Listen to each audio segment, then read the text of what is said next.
So the inception of the programme in terms of delivery from day one was making sure that we went out to the local authorities and built up excellent, it had to be excellent relationships, because the local authority on this programme is the key point of referral source for the families or individuals within the families identified for this programme.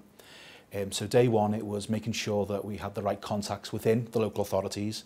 Many local authorities had a single point of contact, a local authority point of contact that we would liaise with, or the providers would liaise with, in terms of the work that they were doing behind the scenes to identify the relevant family members, and then the warm handover to ourselves as a provider, whether it be provider network or reading partnership.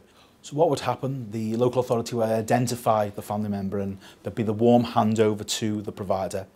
We then would look to be getting in touch with that family and discussing with the family what the barriers were, not only to employment, because obviously the programme's about the worklessness agenda and there being a history of worklessness, but what are the small steps, what is known as progress measures, that are hindering that family. So it could be anything, a variety of things, registered from debt, health and well-being.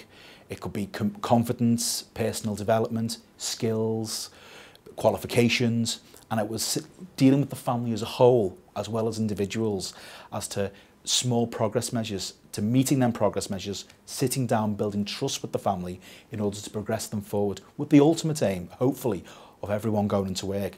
But it was also making sure that work wasn't the only fundamental outcome here. It was making sure that these progress measures were met. We did that basically by, overall, is by having an integral part of the programme being a diagnostic, to making sure that you're breaking down on your first interview, but not only the first, because trust has to be built up with these families, because a lot of people will come across the programme and they will give us X, Y and Z as being their main problems into work or problems with the family. And what you'll find is that X and Y might be prevalent, but Z actually isn't a problem. And it may be A, B and C and then more things. That can only be built up over time, and getting a trust and relationship, building, making sure that the family realises that we're not here as another, when I say authority, or it's a programme to help them, so making them feel at ease so they can open up. A bit of a unique approach, having family employment advisors on the ground floor with specialists sitting beneath them that can provide the special support should the family need that.